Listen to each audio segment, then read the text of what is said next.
আসসালামু আলাইকুম, সবাইকে স্বাগতম আজকের ভিডিওতে। আমি রাজু আহমেদ। আজকে আপনাদের সামনে কিছু জরুরি তথ্য নিয়ে আসলাম। সেটা হচ্ছে বিগত মেবি মাসখানেক আগে একটা ভিডিও করছিলাম যে স্যালারি কার্ড বা মেচিয়াতেন্সি আন্ডারে যারা জমা দিবেন আপনাদের কি সিস্টেম বা নতুন শক্তির বিষয়ে। এই দেখুন আমি আজকে পিন দিছি। এটা হচ্ছে nouveau loi 26 janvier 2024।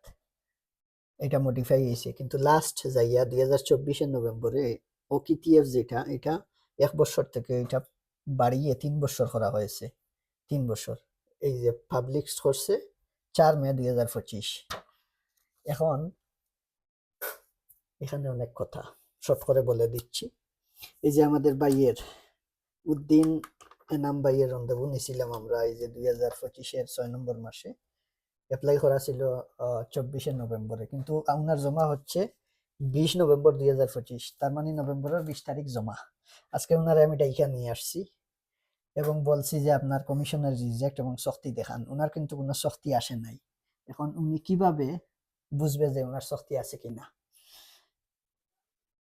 কমিশন যখন রিজেক্ট হবে, রিজেক্ট হওয়ার 1 মাস ম্যাক্সিমাম 2 মাসের ভিতরে শক্তি পাবলিশড হয়।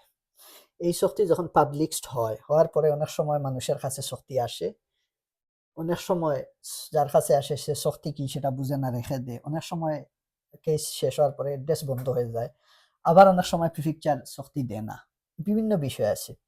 তো আমার পরামর্শ হচ্ছে যারা শক্তি পাবেন 1 বছরের বা 18 মাসের, যারা শক্তি পান নাই সবার সিচুয়েশন এখন সেম। বর্তমানে 4-5 মাস থেকে এটার প্রক্রিয়া তারা ফ্রান্সের প্রত্যেকটা প্রিফেকচারে প্রক্রিয়া চালু করে দিছে।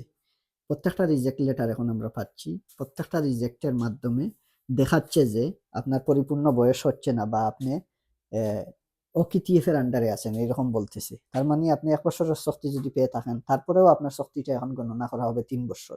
যত বছরের শক্তি পান এখন বর্তমানে শক্তি গণনা করা হচ্ছে 3 বছর। তার মানে কমিশন রিজেক্ট হওয়ার পরে 36 মাস পরে হয় 3 বছর, আপনি 38 মাস পরে কাগজটা জমা দিবেন। কমিশন রিজেক্ট হওয়ার 38 মাস পরে কাগজ জমা দিবেন। তারপরে আর শক্তির জন্য আপনি এই ভুক্তভোগী হবেন না। আমরা যারা জমা দিতেছি, এই যে উনারে ডাইকা নিয়ে আসছি, সিচুয়েশন বললাম, এখন ওনার রন্ধবু আনুলে করবো। আনুলে করে ওনার কমিশনের ইন্টারভিউর 36 মাস যখন হয়ে যাবে, তখন আমি ওনার এই কাগজটা জমা দিব, তখন উনি নিশ্চিত কাগজ পাবে। এখন বিষয় হলো যারা এই দেশে আইয়া এজাইল মারবেন না, এজাইল মারবেন না অথবা যে কোনো একটা আবেদন করবেন না, আপনারা 3 বছর পরে জমা দিতে পারেন। তার মানে শক্তি অথবা আপনার ফিঙ্গার শক্তি যদি 3 বছরের ভিতরে না থাকে, আপনি কাগজ জমা দিতে পারবেন, তাও 3 বছরের আওতায় জমা দিতে পারবেন। তো কেউ যদি ফ্রান্সে আসার পরে এজাইল না মারার পরে সে যদি 3 বছর থাইকা 24টা ফিসডব্লিউডি জমা দেয়, তাও আমাদের মাধ্যমে হচ্ছে। তার মানে এক কথায় শেষ, আপনি শক্তি যদি থাকে, শক্তি 3 বছর পরে কাগজ জমা দিবেন। শক্তি নাও থাকে, কমিশন রিজেক্ট হয়েছে, তার থেকে 38 মাস পরে যাইয়া আপনি কাগজ জমা দেন, তখন পাবেন। এটা এটা থেকে অন্য কিছু চিন্তা করার কোনো সুযোগ নাই। অনেক প্রতিষ্ঠান আছে আমরা দেখি যে লিলিলি লালালা তারপরে হয়ে যাবে, শক্তি 1 বছর ছিল শেষ হয়ে গেছে। এগুলির কোনো স্কুল শুনবেন না। আমি বলতেছি সত্য কথা। একজন ইমানদার মানুষ হিসাবে, একজন মুসলমান হিসাবে যদি আমার কথা বিশ্বাস করেন, আপনারা ফেসবুকে দেখবেন আমাদের প্রতিষ্ঠানে, অন্যান্য প্রতিষ্ঠানে 100টা ফাইল জমা দিলে এর মধ্যে 10 জনে কার্ড পায়, বাকি 90 জন কোথায়? এই 90 জনের হাতে এরকম শক্তি থাকে, শক্তি নিয়ে এরা ঘুরে। আর যারা এইসব ব্যবসা করে তারা বলবে কি শক্তির বিরুদ্ধে আপিল করো, আরো 700 টাকা দিবেন উকিলরে, তাও শক্তি খাটবে না। কারণ শক্তির উপরে, শক্তি এই দেশে খাটে না।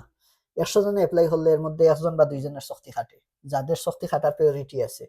এই দেশে শক্তি খাটতে হইলে আপনি গ্রাফ মালাদি হতে হবে, অথবা আপনার ফ্যামিলির কোনো লোক এই দেশে থাকতে হবে, ফ্যামিলি সদস্য, এটা দেখাতে হবে, অথবা আপনি বিজনেস করেন বা আপনি প্রপিয়েটার, এরকম অ্যাক্টিভিটি কিছু আপনার যদি দেখাতে পারেন, তাহলে সম্ভাবনা থাকে কাটার। আর না হলে শক্তি কাটে না, এটা বহাল থাকে। এর জন্য শক্তির পিছে দৌড়াইয়া আপনারা টাকাটা নষ্ট করবেন না। এবং যখন 36 মাস হবে কমিশনার রিজেক্ট থেকে, তারপরে কাগজটা জমা দিবেন, এতে শক্তি থাকুক না থাকুক। এটা হচ্ছে আমার কথা। আর ওই যে ফেসবুকে দেখেন আমার এই ভাই আজকে কার্ড পাইছে, উনার খবর নিয়েন যে উনি কমিশনের রিজেক্ট হওয়ার কতদিন পরে কাগজটা জমা দিছে। যারাই এখন কার্ড পাচ্ছে তারা কমিশনের রিজেক্ট হওয়ার 36 মাস পরে যাইয়া জমা দিছে, এরা কার্ড পাচ্ছে। এটা খবর নিবেন। খালি অমুকে ফেসবুকে দেবেন যে কার্ড পাইছে, সে তার সিচুয়েশন কি এটা খবর নিবেন, তাহলে বুঝতে পারবেন। তার মানে সহজ বাংলায় বলে দিলাম, কমিশনে রিজেক্ট হওয়ার 38 মাস পরে কাগজ জমা দিবেন, এর আগে দিলেই রিজেক্ট। 95% গ্যারান্টি মিলিয়ে নিবেন। তো সবাই ভালো থাকুন, সুস্থ থাকুন। আসসালামু আলাইকুম।